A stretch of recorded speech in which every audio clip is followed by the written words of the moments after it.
Our next talk, we're going to shift gears here and look at a case study from last season. Our speaker will be Paul Wunnicke, and he's going to talk about an avalanche down at Summit Lake. The title of his talk is Summit Lake, What Was I Thinking? I like that. Paul started backcountry skiing on tin can using wax, and not because skins weren't available, but just because he's slow to adopt new technologies. And nothing has changed. But don't be fooled. Don't let his leather boots and 3-pin bindings fool you. That won't slow him down well.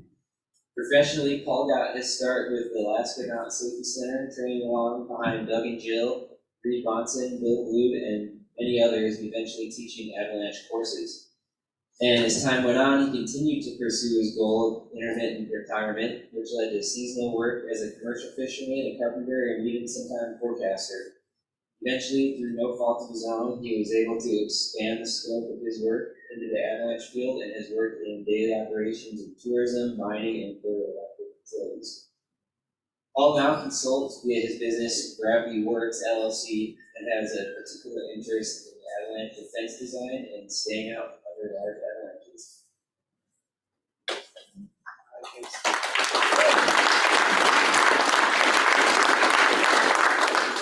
Thanks, Andrew.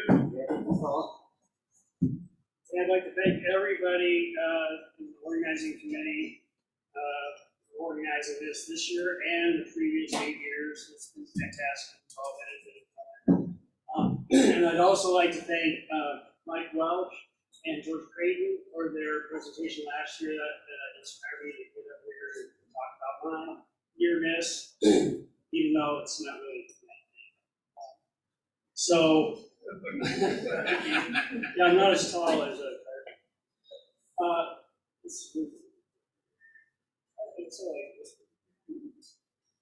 so this is the avalanche aftermath. This is the next day. Beautiful sunny day. It wasn't quite. It was sunny at the beginning of the day of this day avalanche, but this is the next day. A really good view. Particularly how wide it is.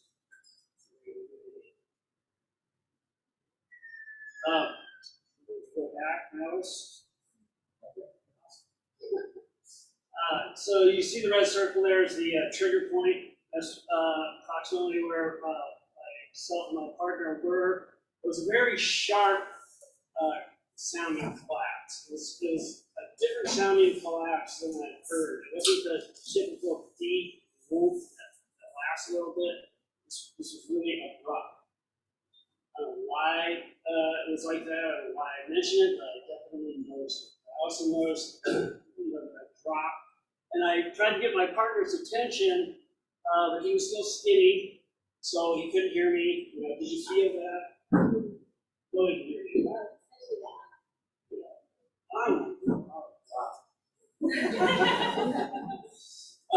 So he couldn't hear me because he's still skinny. So I tried to get his attention again. Hey, did you feel it? He finally stopped. What? I said, I just had a big collapse. Did you feel it? He said, well, I think I felt this little snell. Maybe a couple seconds after that, so now we're at about 10 seconds later, I see debris roaring down out to my right and above me. So I'm yelling avalanche and I'm running to the left. This part not getting down. Anyway, to the left toward those hemlocks, and my partner came back and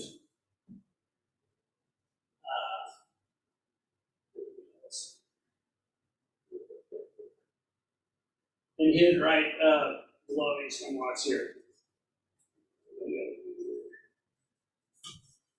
What's going to help me out with it?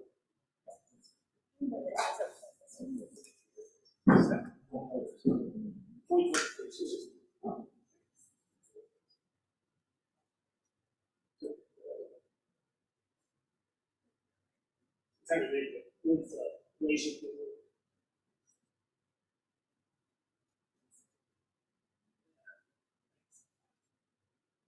So yeah, sorry for my technological attitude, but anyway, he hid behind these hemlocks. I was just down out of sight.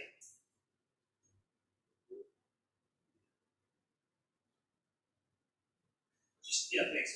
Just just down out of sight over there, and then moving toward it so you can hear me. This is an overview. This is our approximate route, the blue line.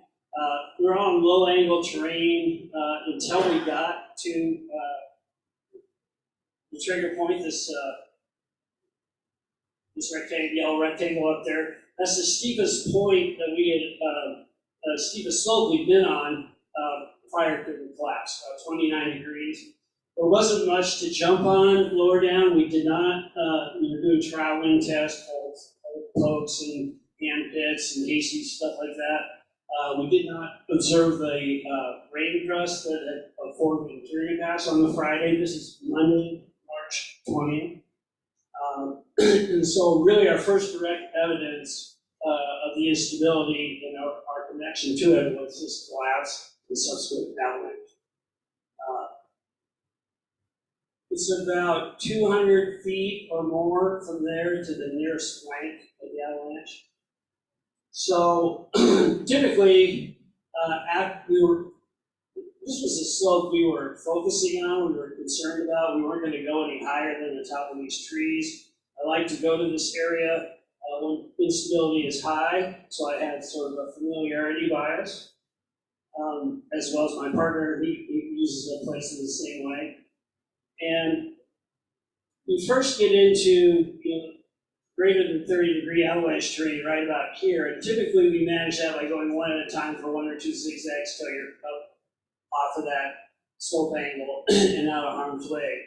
Well, we were kind of shook from this big avalanche. We really didn't know how big it was yet, so we decided to move through these hemlocks and then up and gain the ridge that way. And it was really easy going through those hemlocks. It wasn't hard to go through there. And so I'm thinking now, why don't I do that every time? But I go back a couple of slides. I'd like you guys to just think about this while I'm stumbling along up here, about some of the cognitive biases. These are some that I came up with my partner and a few other people I talked to about it right after the fact. If you can think of any others that you've had yourself or you think that I was suffering from, I'd appreciate that. And one thing for us that work in the avalanche field I want to talk about in particular is data seeking.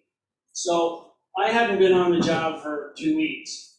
My partner was covering it. I was about to come back on shift on Tuesday. I wanted to get out and get some ground truth. I wanted to get some data. I wanted to feel the snow, see the snow. That's a way that I've used all my career to understand snow. There's lots of ways to understand things. There's lots of ways to get data. Was I using the appropriate method? That's an open question. Is this a place to seek that data? Again, hindsight, as my buddy said, is 50-50. So just give that some thought as we go forward here, and I'll try and move along. It was a banner day. This is Twin Peaks on the way down. I had noticed the big slide on Magnum as I came through there. It was bigger than the Spear Trigger slide the year before. And of course I was aware of the weather, the previous weather and stuff from a computer, Anchorage, Alaska ski school kind of viewpoint. So I was frustrated in that I had missed a couple of storms. I hadn't been out in the snow myself, so I had a little bit of scarcity bias going there. And it was beautiful when we got there. That's what it looked like when we started the approach. And again, that's our route. There's that trigger point. And after we triggered it, we kept going up into we kind of diverted and went into the hemlocks. And we started to really see a little bit how big of an avalanche it really was. We really didn't have any idea because most of the debris went by just behind these hemlocks, out of sight of my partner, and I could definitely see it out of my peripheral vision. But it was moving fast, and it seemed like it was increasing in volume. That's why I started running. So as we went higher, we saw more and more. it's looking like, oh, this is quite an avalanche here. And we also started to see more, less subtle clues to the wind scouring, wind deposition than we had seen lower down. Just, you can see right in here, a little bit of wind there that we were possibly discounting prior to that. And it was a long way across there, approximately 1,000 feet. There's several step downs, and that contributed to the large volume of debris in the avalanche. And you can see the weather's changing a little bit, the visibility's not so good, so I apologize for the quality of the slides. We pulled out slab on slopes as low as 24 degrees. This gives you an idea of about how thick it was in that location, about a little more than 2 feet. And it ranged up to 4.5 feet thick, the slab in the upper elevations. So this is looking down on the avalanche, and we got out on the bed surface and poked around, and we found some part of the flank that was undisturbed, and dug down in there and found a sun crust or melt freeze crust and some small facets underneath. We suspected that was going to be the culprit. It turned out that was the case. We were kind of shook up by this, so we are being like hyper conservative. So we speed back down, basically uptrack even in dense hemlocks, and when that's back at the trigger point. This viewpoint that the picture's taken from is about where my partner was standing, and then I would have been just behind these hemlocks. This is the switchback right below the trigger point. You can see the debris pretty close to that. And then 2 switchbacks lower, we discovered the debris had actually crossed our uptrack. We had wandered out a little further to the right than typical, but I'm not saying that that's the only reason that we had that close to that route. It just surprised me, I should say, how connected we were, how far away to this slab. We just thought that we've been there so many times, we'd seen it in all its moves, and we knew this area, right? We've been there dozens and dozens of times. Snowstorms and howling winds and whatnot. And we're trying to manage this hazard and kind of ignoring this hazard. It's obvious that it avalanches, but we were thinking that the cause of an avalanche on this scale and this path would originate in the higher elevations from wind loading or even the human trigger. We were not thinking that we were capable of triggering it from right here. This lower rectangle is where the debris crossed the uptrack. And when we got down to the bottom, we shot the run-out angle of 23.5 degrees, as I recall. And then the next day, Wendy very kindly and Adam from the Forest Service agreed to go up there and look at it a little more and got the data, right? After that data, I had to have that data because I wanted to be ready for my job. I wanted to verify what I thought I knew from the computer, what my partner had told me, what in her forecast, etc. But again, there are many ways to seek information, and you have to choose the appropriate method and the appropriate place. Just because you're not getting data doesn't mean getting information doesn't mean that it's not there. Maybe you're looking in the wrong place, you're not listening, or maybe you're using the wrong method of inquiry. So anyway, Wendy describes the whole physical setup of this avalanche a lot better in this video that I'd like to play for you. But this is the crown profile of the flank. Same thing we kind of saw when we were poking around on the bed surface. There's a buried sun crust from the clear period before the March 15 to 19 storm, the 2 storms, and fastest form during that high pressure period as well. Late March, late March, so you're getting a sun crust. This is a westerly aspect, and then this is all the new wind transported snow that floats. We can play that, Alice. I think we're gonna play the video during the break, because Okay. we're running a little short on time, All right. so we'll let you wrap All it right, up. cool, yeah. Let's see here, get back to my cognitive biases.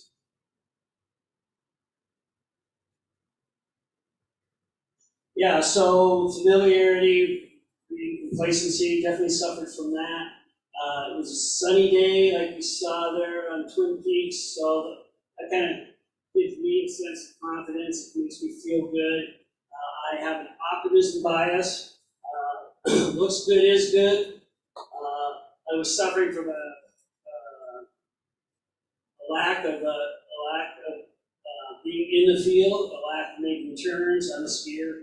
I'll admit it. And then confirmation bias, that's where, you see what you want to see. And then this data seeking. This isn't the first time that I've had a near miss trying to get data on a job. And so I just would encourage you, when you're out working, to what is it you're really after? And can you get it safely? And can you get it with another method that is safe?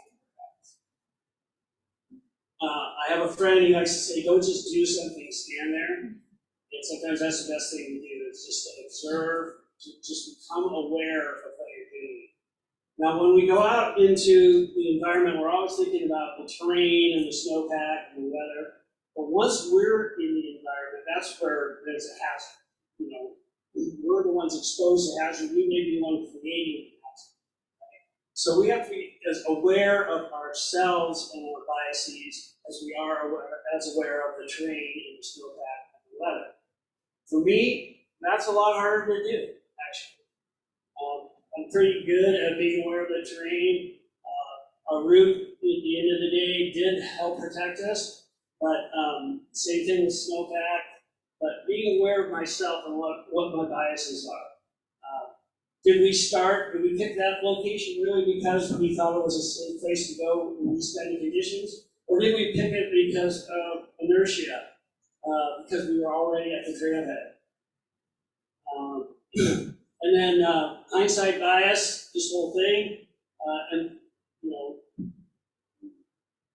do I know all this now because hindsight's 50-50? That's my bad answer to say. Some of it was quite obvious, some of it perhaps not. So I guess I'm just saying that awareness is the key. So how do we raise our awareness, right? What do you know about yourself? What do you know about your partner? What can your partner do to help you become aware of yourself? They could joke with you. They could say, you're acting like this, you're thinking like that.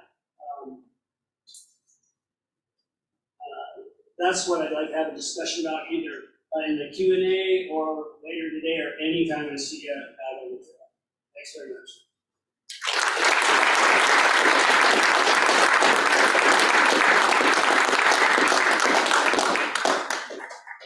Anybody got a question? Let me off it up, thanks. Sure, Paul. So, how close is the like We're on the opposite side of the highway. So I achieved part of my job mission that day playing by glassing the slopes and observing, because I had good viz when I got there. But there were no recent avalanches on Summit Peak in particular. That's what I pulled over at the Dead Mountain Glass at in particular. But it didn't look good from a safety point of view on that side. I saw no evidence of avalanche on the east side, and not as much evidence of wind on the east side, and that's why we favored that.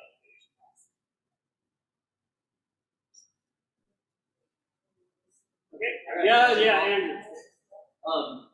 It seems like when you take the time to sit down and look at a serious situation like this, it's easy to put together your list of your biases and stuff. I'm wondering, since then, if you taught yourself, like, in the moment, you're like, oh, here I am, like, famous, and I should change tracks, like, what do you do, like, recognize this kind of stuff?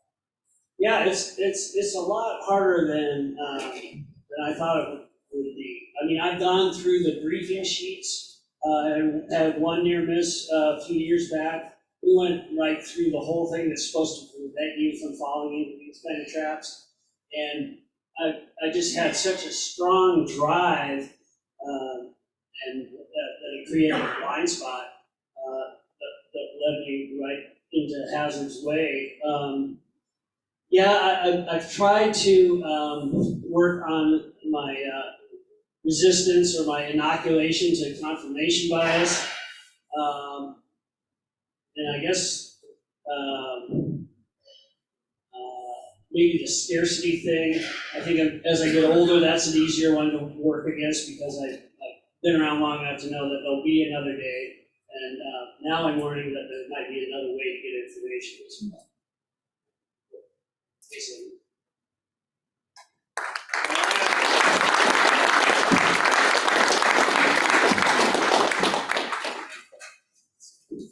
That's awesome, thank you, Paul.